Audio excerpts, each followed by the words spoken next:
महिलेने दिला 4 बाळांना जन्म. बुलढाणा जिल्ह्यातील जळगाव जामोद येथील घटना.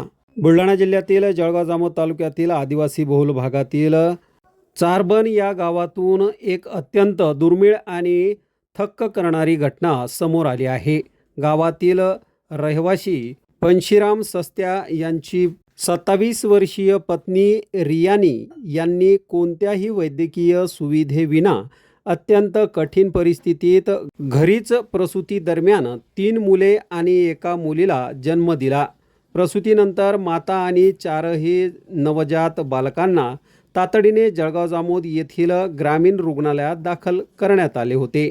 डॉक्टरांनी केलेल्या प्राथमिक तपासणीत आई रियानी आणि 4ही बाळांची प्रकृती सुदैवाने स्थिर असल्याचे आढळले. बालकांचे वजन 900 ग्रॅम ते 1 किलो दरम्यान असल्याने पुढील विशेष वैद्यकीय उपचारासाठी त्यांना तातडीने खामगाव येथील सामान्य रुग्णालयात हलवण्यात आले आहे. वैद्यकीय तज्ज्ञांच्या मते लाखो किंवा करोडो प्रसूतीमागे घडणारी ही अत्यंत दुर्मिळ घटना असून अशा प्रकरणात मुदतपूर्व प्रसूतीमुळे बाळांचे वजन कमी असणे स्वाभाविक असते. सध्या खामगाव येथे तज्ज्ञ डॉक्टरांच्या देखरेखीखाली माता व बालकांवर उपचार सुरू असून संपूर्ण परिसरात या घटनेची मोठी चर्चा होत आहे. रियानी पंशीराम मोठे को आवाज बड़े गुला. हाँ किती मुलं झाले काल तुम्हाला? काल 3 मुलं आणि 1 मुलगी. कशी आहे तब्येत त्यांची? चांगले आहे ते. कोणत्या गावचे आहे तुम्ही? ते जळगाव जामोद.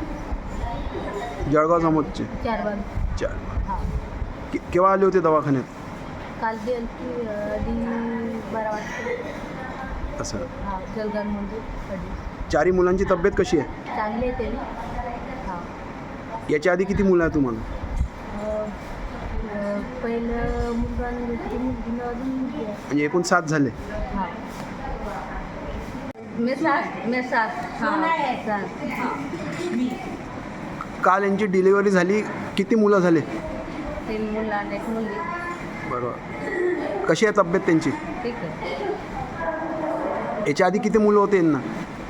याच्या आधी पहला बड़ा लड़का, उसके पीछे लड़की, उनके पीछे लड़की. आणि अभी कुल मिला के 7 हो गए. 7 हो. कैसी है तबीयत? आज से कल कब आए थे? 12 बजे. डिलीवरी कब हुई? 4 बजे. 3 बजे हुई कल. सदर रुग्ण रियानी पंशीराम सस्त्या ही 5 तारखेला आपल्याकडे रेफर करण्यात आली होती. तिचा म्हणजे तिची डिलिव्हरी ही घरी झाली असल्याकारणाने तिला जळगाव जामोद या रुग्णालयात रेफर करण्यात आलं होतं. तिथून त्यांच्यामार्फत आपल्याकडे रेफर करण्यात आलं व तिच्यासोबतचे 4 अपत्य हे एसएनसीला ॲडमिट करण्यात आले आहे व तिथे तज्ज्ञ डॉक्टरांच्या सल्ल्यानुसार त्यांच्यावर ट्रीटमेंट चालू आहे. किती मुलं यांनी जन्म झाले हे? एकूण 3 मुलं व 1 मुलगी आहे. वजन कमी असल्याकारणाने त्यांच्यावर पुढील उपचार सुरू आहे. तब्येत कशी आहे बाळांची? तब्येत सध्या तर स्थिर आहे आणि डॉक्टरांच्या याच्यानुसार ट्रीटमेंट चालू आहे.